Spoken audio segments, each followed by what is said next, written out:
Olá, seja bem-vindo ao Pauta 2. No programa de hoje, vamos analisar as recentes eleições na Venezuela e também os resultados para o Brasil. A reeleição de Nicolás Maduro gerou controvérsias e discussões, não apenas dentro do país, mas também no cenário internacional.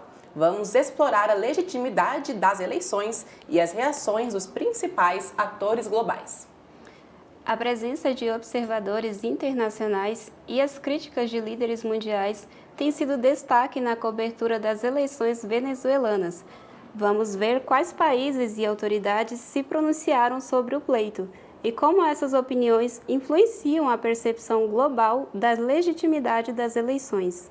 E a gente não pode esquecer das reações internas, né? Muitos protestos aconteceram desde o anúncio da reeleição de Maduro e, claro, o que levou a todo esse processo que parece bastante confuso. Vamos tentar entender o que realmente está acontecendo lá na Venezuela, com toda a reação internacional sobre a transparência do processo eleitoral venezuelano e o impacto que isso pode ter para a Venezuela e, claro, para o resto do mundo e para, obviamente, o Brasil. É isso, e também com a vitória anunciada de Nicolás Maduro, surgem, como nós citamos aqui, reações em relação à legitimidade do processo. Agora, vamos ver algumas declarações de países em relação ao resultado das eleições venezuelanas.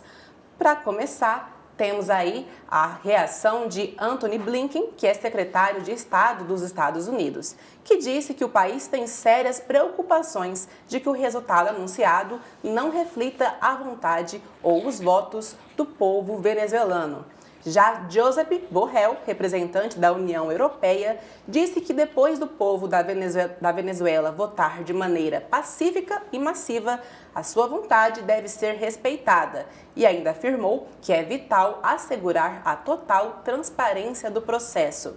Seguimos para Gabriel Boric, presidente do Chile, que disse, abre aspas, de ser difícil de acreditar na vitória de Maduro. E o Chile não reconhecerá nenhum resultado que, segundo ele, não seja verificável. Ainda, Javier González Olatia, ministro das Relações Exteriores do Peru, afirmou que condena em todas as extremidades a soma de irregularidades com a intenção de fraude cometida pelo governo venezuelano. Javier Milei, presidente da Argentina, afirmou que o país não irá reconhecer outra fraude e que espera que as Forças Armadas defendam a democracia e a vontade popular.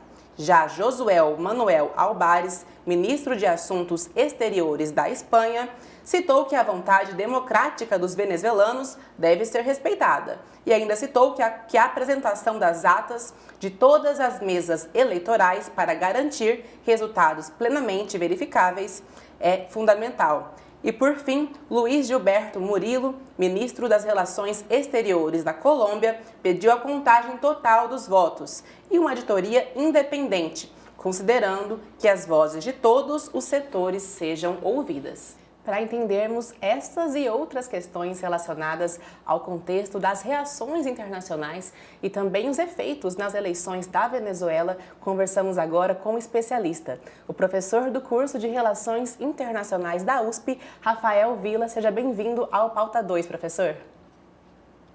Muito obrigado, e eu que agradeço por estar presente falando desta temática tão importante como são as eleições na Venezuela. Com certeza. Bom, aqui no Pauta 2 nós já vimos as reações de alguns países, algumas autoridades em relação aos resultados anunciados do presidente Nicolás Maduro na Venezuela. Eu gostaria de saber qual que é o impacto dessas reações, dessas observações internacionais em relação ao contexto das eleições na Venezuela. Como que essas reações realmente interferem na prática? Bom, até o momento, essas reações parecem não ter feito desistir ao governo da Venezuela e ao Nicolás Maduro e ao próprio Conselho Nacional eleitoral da Venezuela, ¿no? Com a possibilidade de revisar o processo eleitoral, mostrar as actas, ¿no?, da eleição, que muito provavelmente dariam como ganhador ao candidato da oposição. No entanto, ¿no?, a pressão internacional é extremamente forte, ¿no?, tanto de países como Estados Unidos, o próprio Brasil, a Colômbia, países da União Europeia e vários países latino-americanos, ¿no? E agora se soma um elemento importante, que é a pressão social interna, ¿no? Se estão dando intensas manifestações, pressões por parte de setores da população venezuelana, ¿no?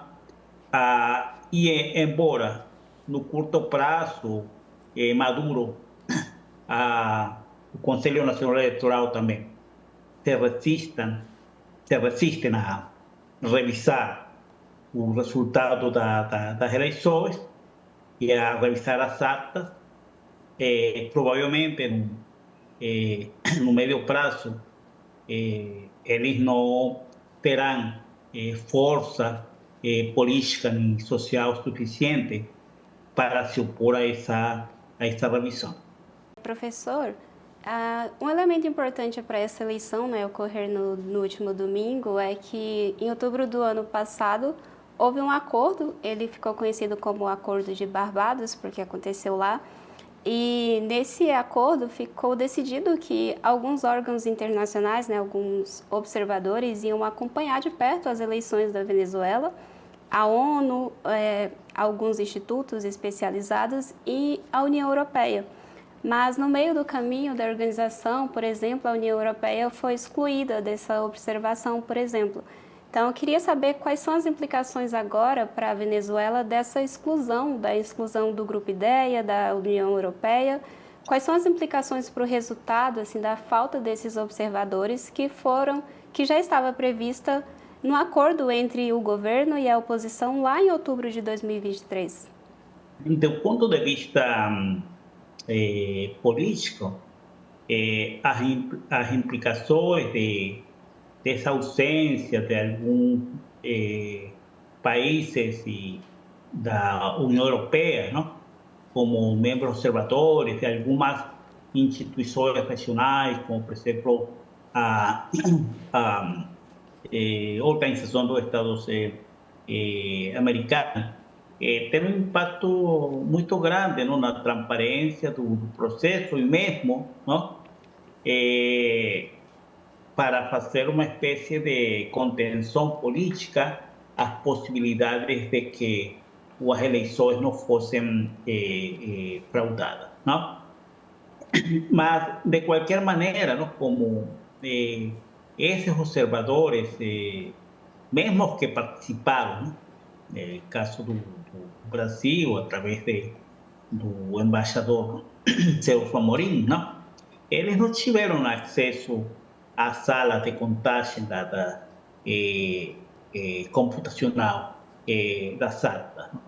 Também não sei se a presença desses observadores, como a União Europeia, como a Organização dos Estados Americanos, que foram excluídos do processo de observação, iam conseguir evitar, não, uma manipulação do resultado.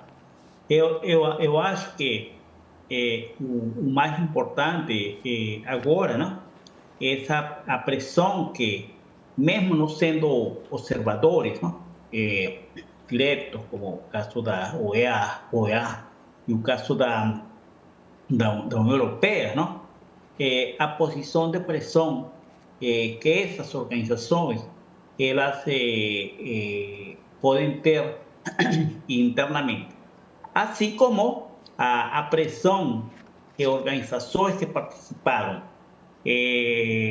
de ese proceso de observación, ¿no? De monitoramiento interno, possam ter daqui em diante. Por exemplo, é exemplar que o Centro Carter já emitiu hoje comunicado e uma posição de que as eleições não foram transparentes e que as eleições estão cheias de erros processuais, não? E que os observadores internacionais e mesmo os membros da oposição, eles não tiveram acesso ao processo interno de conteúdo das actas, não? Então, eu acho que é tão importante quanto a contagem no dia das eleições, como o que possa acontecer aqui em diante, não? É tão importante como naquele momento, como agora, não? O papel da União Europeia, o papel da OEA e de outras organizações, não? Ele se mantém, porque o conflito está colocado ali, não? E quanto mais pressão essas organizações elas fazem, junto com governos regionais, junto com a própria sociedade civil daquele país, mas teremos oportunidades, não? De que se atinja esse objetivo do governo venezuelano, não? E o Conselho Nacional Eleitoral, que é controlado pelo madurismo, pelo chavismo, não? Possam permitir essa recontagem das actas. A gente vê que existe um interesse internacional muito grande, né, por tudo que acontece na Venezuela, não só agora nas eleições, mas desde antes, né, todas as situações que ocorrem no país nos últimos anos sempre tem um interesse e muitos países querem participar, querem estar próximo ali do que está acontecendo na Venezuela. E como que essas críticas, professor, elas afetam a nossa percepção do que realmente é o processo eleitoral lá na Venezuela, como que essas críticas dos outros países, né, principalmente Estados Unidos, a União Europeia, enfim, atrapalham realmente a gente perceber o que está acontecendo de forma legítima ou não lá na Venezuela? Sim, eu não acredito que por exemplo, que as críticas que fazem essas organizações, que fazem países através de seus presidentes, de seus chanceleres, não? Elas possam atrapalhar nossa visão dos fatos na Venezuela, não? Isso porque, na verdade, não, essas críticas que se estão fazendo, por exemplo, a intransparência do processo, a possibilidade desse processo estar totalmente viciado, elas não são produto de um mundo imaginário, não? Do que está acontecendo em Venezuela, não? Sino elas se baseiam, né, em fatos muito concretos, não? Por exemplo, até agora ninguém consegue explicar, não? Como é que com 40% das actas escrutadas, não? O processo se paralisa e depois de algumas horas o presidente do Conselho Nacional Eleitoral ele proclama com 80% dos votos a Nicolás Maduro, não? Por um terceiro período, não? Até agora, por exemplo, não? Ninguém consegue explicar por que, não? Por que o Conselho Nacional Eleitoral ele se nega a a fornecer e abrir o sistema, não? Para fazer uma recontagem dos votos, não? Que foram inseridos nas actas, não? Se como diz o presidente do Conselho Nacional Eleitoral, 80% dos votos já eram suficientes para atribuir o triunfo a Nicolás Maduro, abrindo as actas, isso se vai conferir. Isso aí é uma coisa que, se você vê o discurso de quase todos os atores internacionais, por exemplo, o presidente da Espanha, não? O secretário-geral da ONU, secretário-geral da OEA, o Centro Carter, a própria diplomacia brasileira, que estão dizendo, não? Olha, mostrem as actas, mostrem as actas, e isso ou validará o triunfo do Maduro, não? Ou abrirá um caminho para a contestação, não? Para a contestação do processo, muito provavelmente, não? Muito provavelmente uma vitória do candidato da oposição, Edmundo González, não?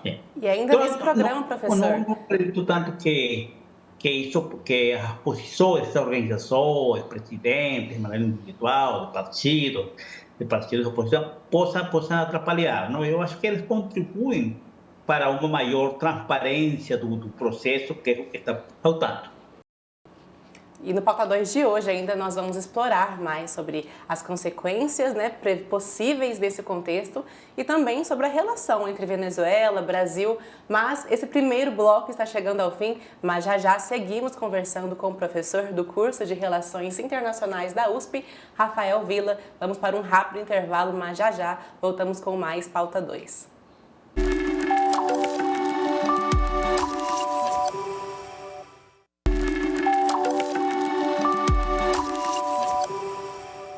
Estamos de volta com o Pauta 2. O tema de hoje é as recentes eleições no país da Venezuela, que vem gerando certos comentários aqui na América Latina e também em diversas regiões do mundo. Bom, nesse segundo bloco, o foco maior é entender o contexto do chavismo e também os efeitos para a Venezuela. O chavismo começou desde o mandato do Hugo Chávez, que faleceu em 2013, e então quem assume é Nicolás Maduro. Para começar esse bloco, professor Rafael, eu queria entender como que o chavismo vem se mantendo há tanto tempo na Venezuela e como que a gente pode avaliar os principais efeitos, as principais consequências para o país desde o começo do mandato do Hugo Chávez, passando para Nicolás Maduro. Primeiro que quando o chavismo chega ao poder em 1998, finais de 1998, início de 1999, não? A Venezuela vivia uma profunda crise econômica, não? Menos forte que essa que tem vivido nos últimos tempos, mas de qualquer maneira uma crise econômica que já se prolongava por quase 15 anos, não? A segunda questão é que isso tinha levado a desprestígio muito grande da classe política, dos partidos políticos, tanto que quando Chávez ganha na primeira eleição, em 1999, ele consegue quase 60% dos votos válidos, não? E seus partidários na Assembleia Nacional, ou seja, que aqui seria o Congresso Nacional, obtém mais de 95% das cadeiras no parlamento. Isso refletia muito, não? A crise do sistema político venezuelano antes da chegada de Chávez, não? O Chávez, bom, e isso era acompanhado também na finais dos 90, início do 2000, com uma queda muito grande dos recursos petroleiros, não? Das importações petroleras por países do norte, não? E isso se refletia muito na queda dos ingressos, não? Da renda venezuelana, aumento da pobreza, não? Os pobres, de alguma maneira, levam Chávez ao poder. Esses primeiros 10 anos do governo de Chávez, não? Mais ou menos desde 2000 até 2010, conheceram um crescimento, primeiro, uma recuperação muito grande, não? Muito substantiva dos preços internacionais do petróleo. Com isso, houve muito ingresso de divisas, não? Petroleras na Venezuela, grandes ingressos de dólares, né? No país, que vai permitir que a economia venezolana cresça bastante a um ritmo de mais ou menos 6 ou 7% ao ano até 2010, mas que, por outro lado, o governo venezuelano de Chávez ele possa, não? Redistribuir essa riqueza petrolera, não? Através de chamadas missões sociais, não? Por exemplo, havia uma missão contra a fome, contra o analfabetismo, missões voltadas para a geração de renda, para combate à fome. Há de alguma maneira, uma forma de redistribuição, não? Quando o Chávez, não? Ele falece em 2013, início de 2013, não? O quadro já era outro, não?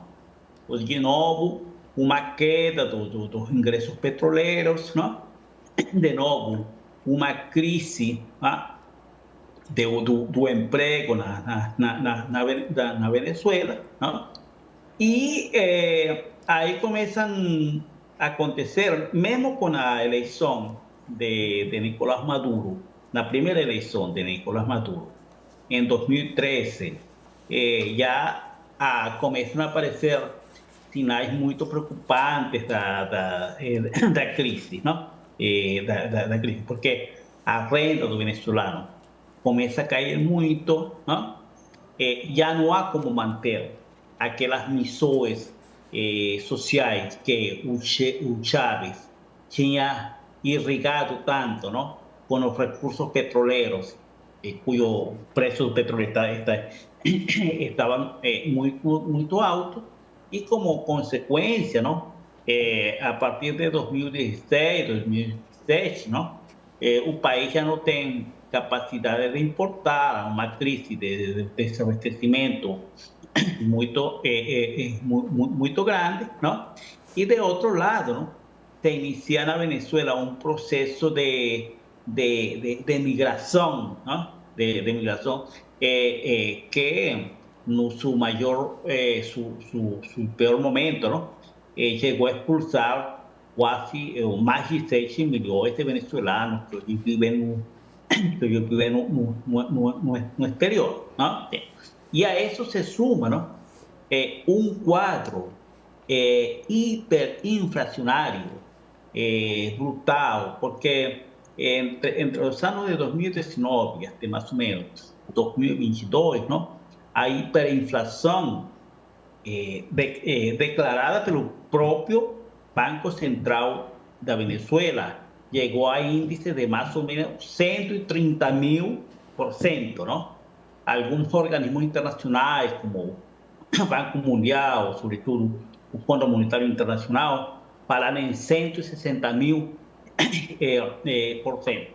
Aí isso levou a um empobrecimento, não? Os pobres que passaram, não? Que passaram para a extrema pobreza, e a classe média que se empobreceu. Então, hoje se calcula que mais de 80% da população vive em Professor, condições de miséria quase absoluta, não? Esse é o quadro.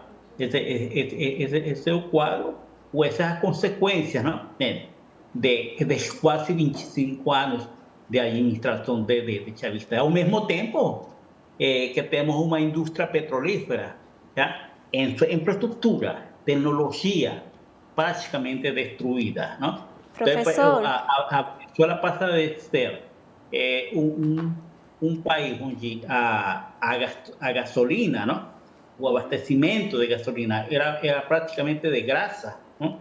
Porque você com 10 centavos de dólar, ¿no?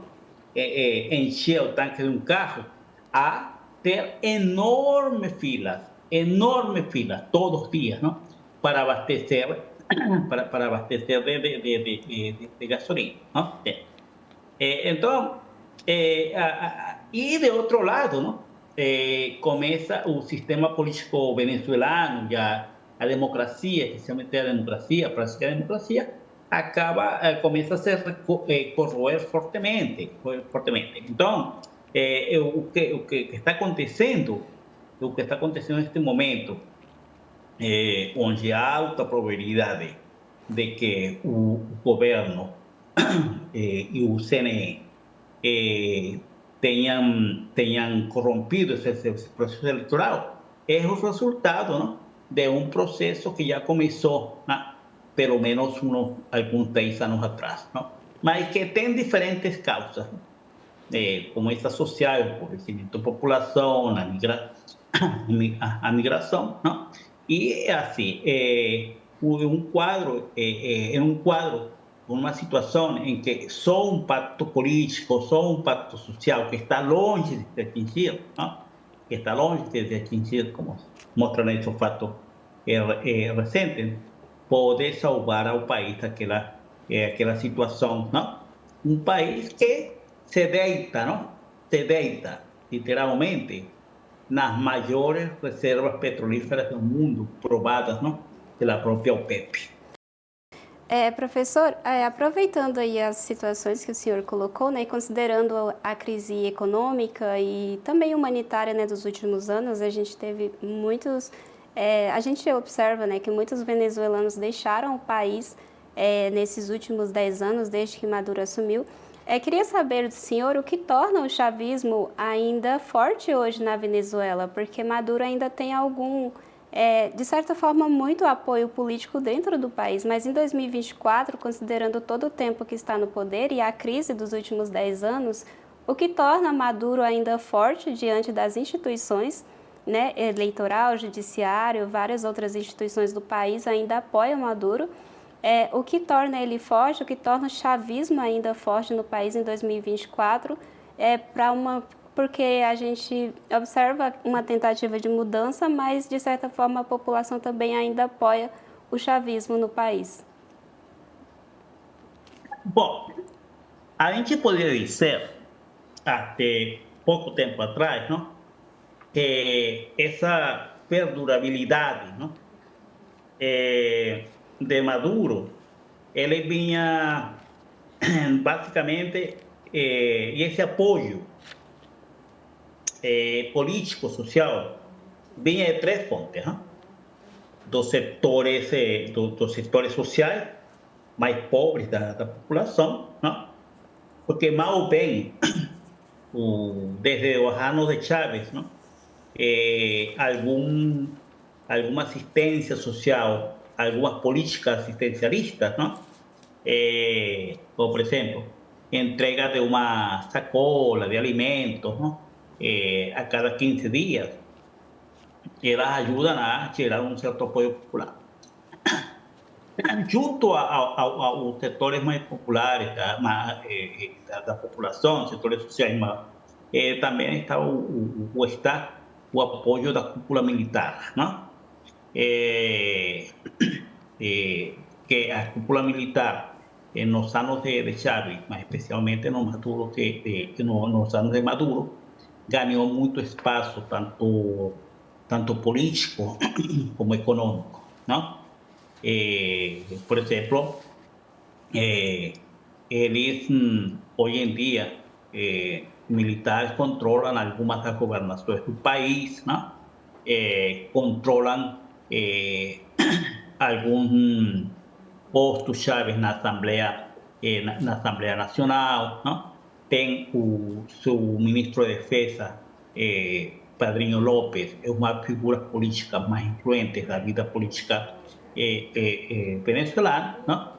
Entonces, este apoyo de las Fuerzas Armadas, que no fue dado, ¿no? A custa de nada, ¿no? Que eso implicó que o chavismo fizesse muitas concessões para as Forças Armadas, não? Em trocar esse apoio.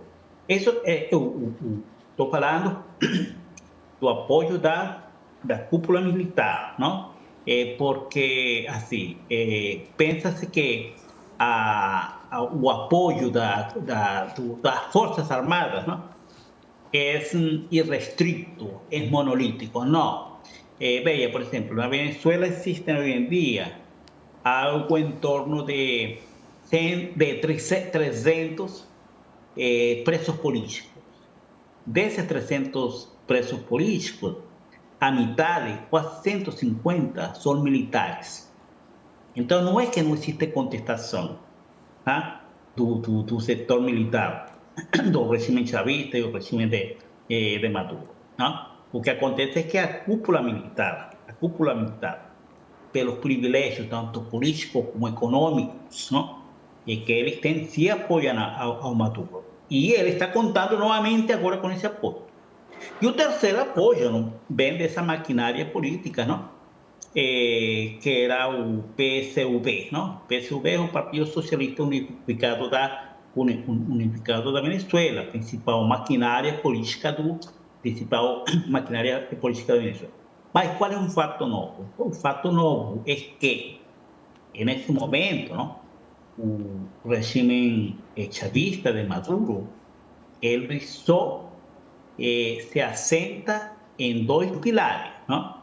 Os militares, a cúpula militar e o Partido Socialista unificado da Venezuela, PSUV, não? Ele está perdendo, e esta eleição mostra isso, ele está perdendo gradativamente, não? O apoio popular. É assim, muitas pessoas, não? Que antes militavam do lado chavista, que antes formavam parte, não?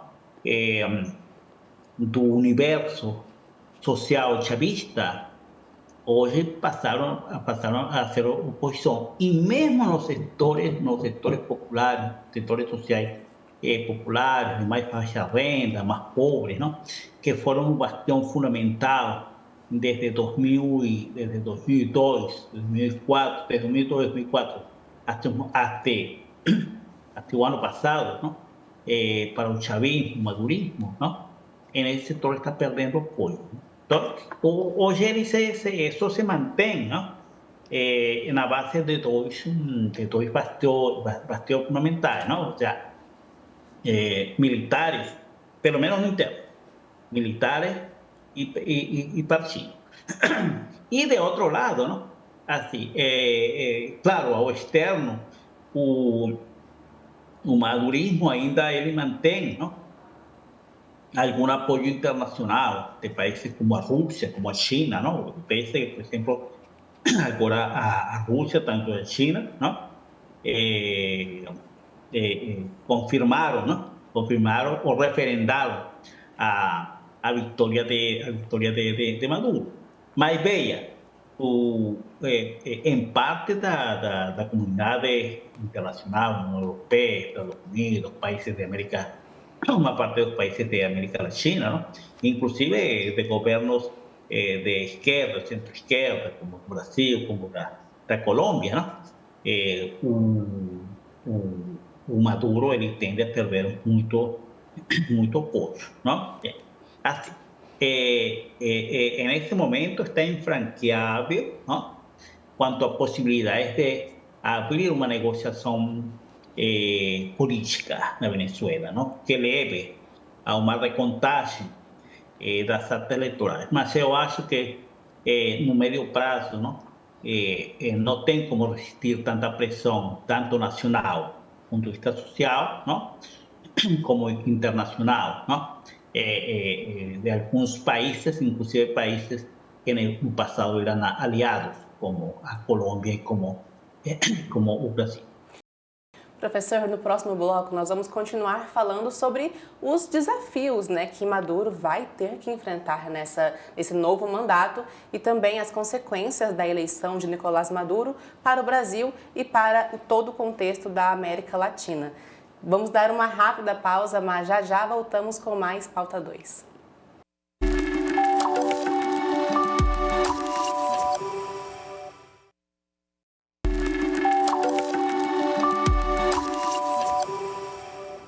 Estamos de volta com o Pauta 2. O assunto de hoje é o resultado das recentes eleições na Venezuela.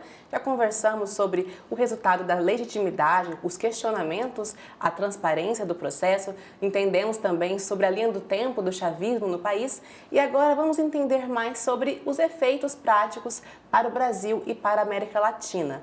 Mas antes, eu gostaria de saber, professor, na sua opinião, quais serão os principais desafios que Maduro terá que enfrentar nesse novo mandato? De se manter, ¿no?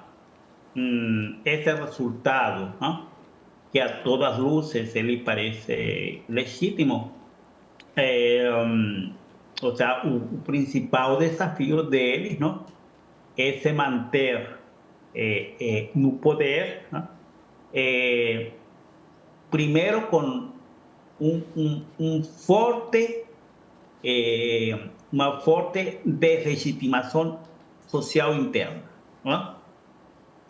Como disse no bloco anterior, até os setores populares, que foram o pilar fundamental do chavismo durante quase 24 anos, parecem ter abandonado a Maduro.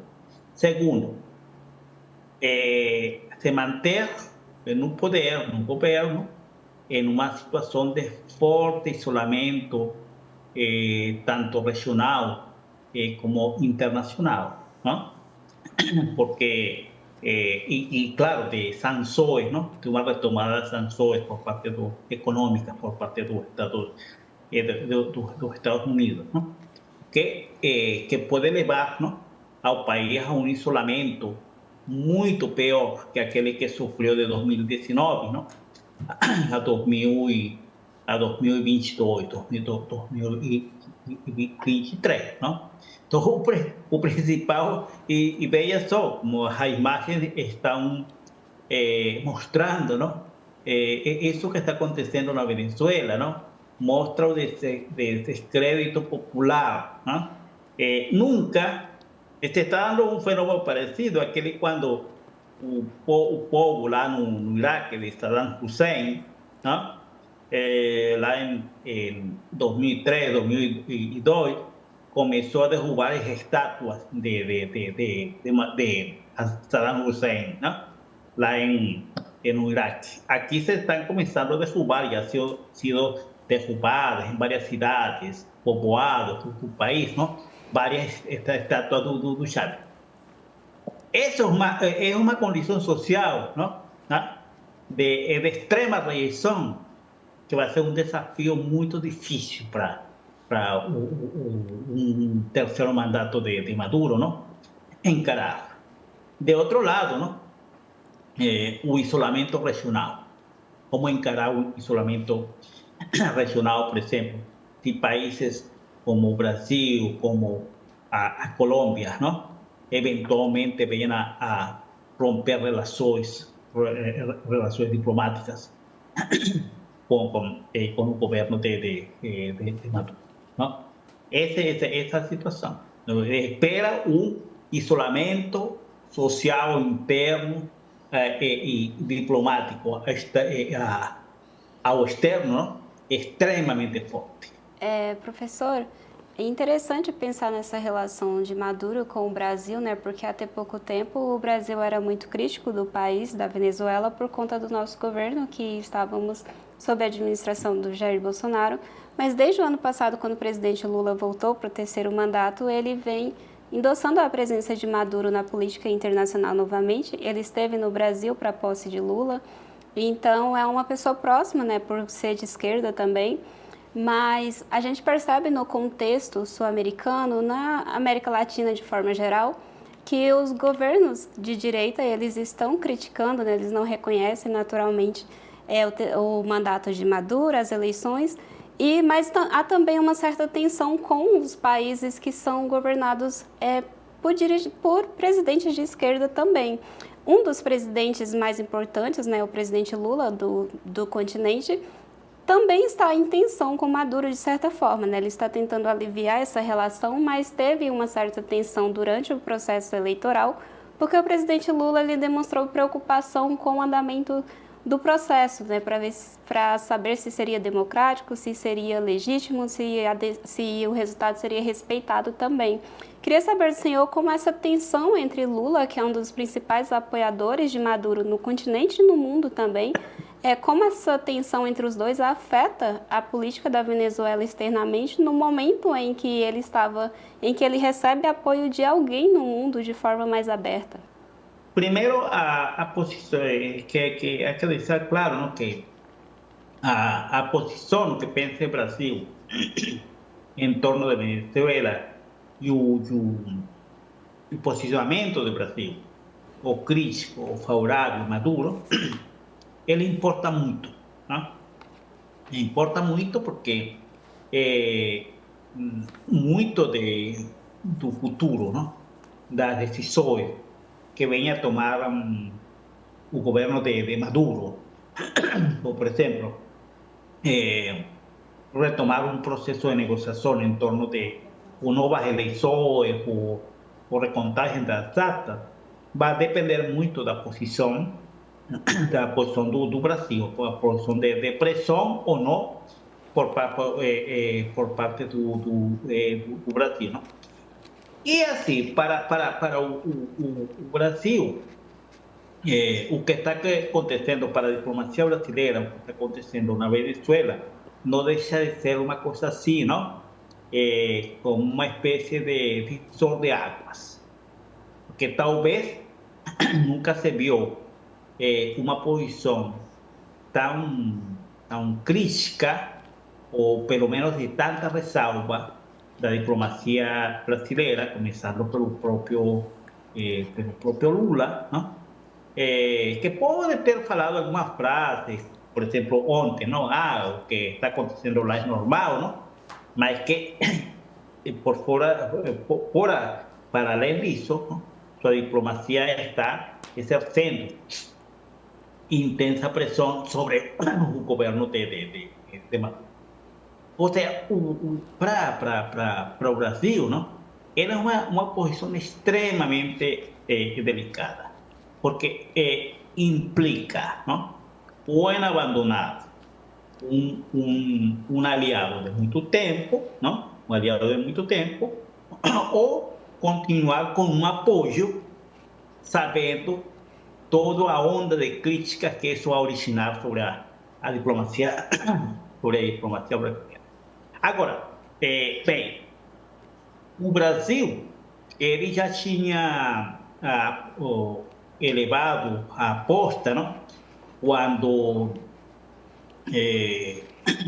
o ano passado, havia trazido a Maduro, não? Aqui ao Brasil, junto com outro presidente sul-americano.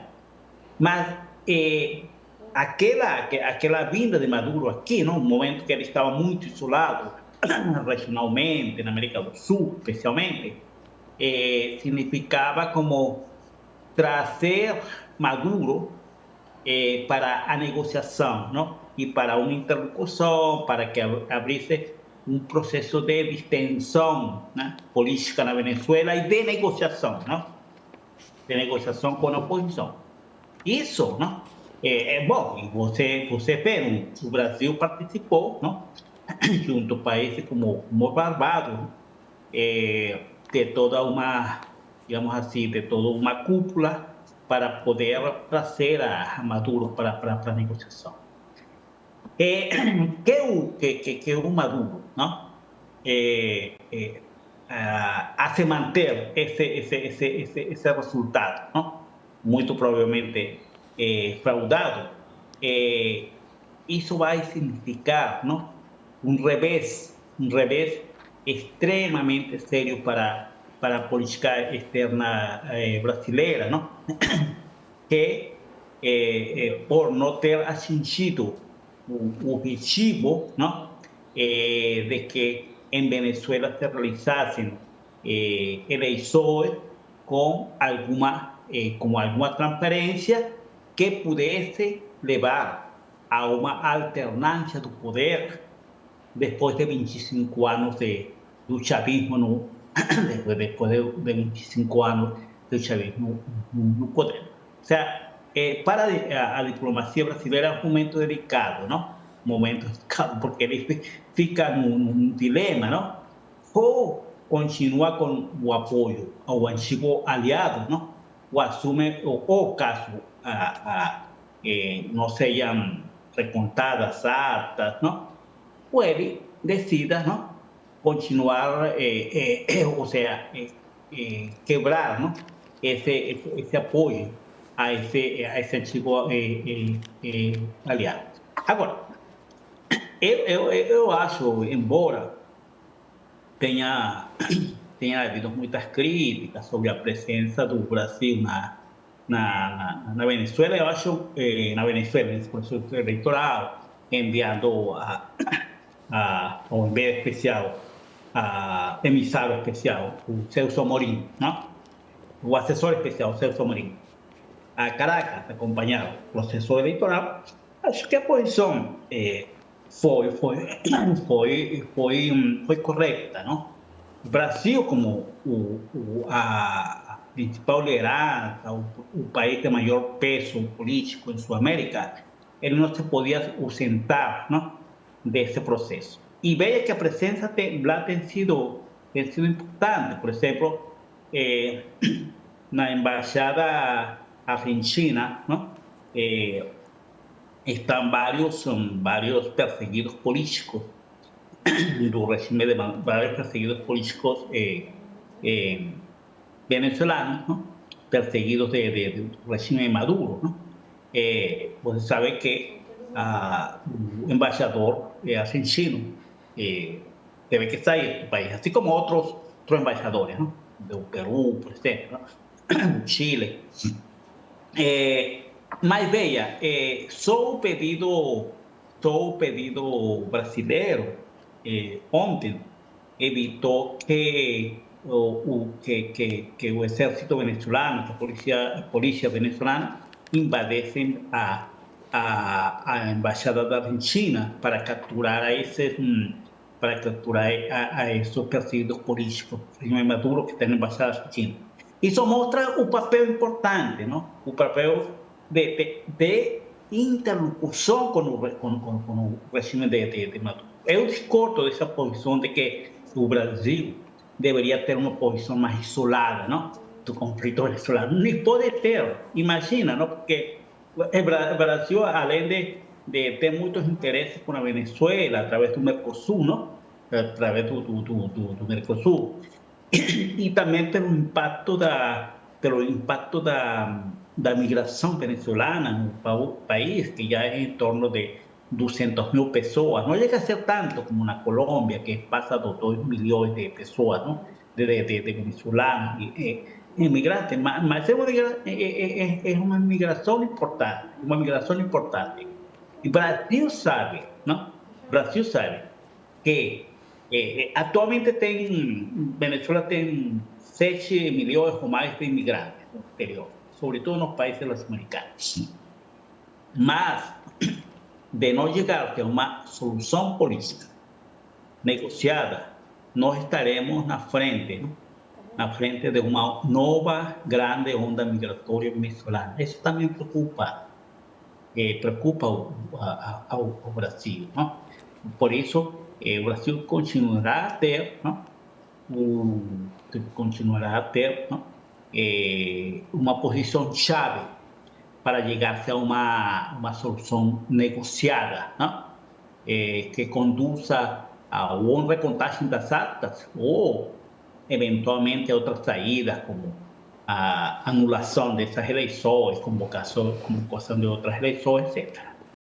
É um contexto que ainda exige, né, uma observação, com certeza devem vir outros acontecimentos, outras declarações e a gente segue acompanhando, né, acompanhando inclusive quais serão as respostas dadas pelo governo brasileiro, né, se haverá novas políticas em relação à questão da migração, como que isso vai se seguir, né, nos próximos meses do mandato de Nicolás Maduro.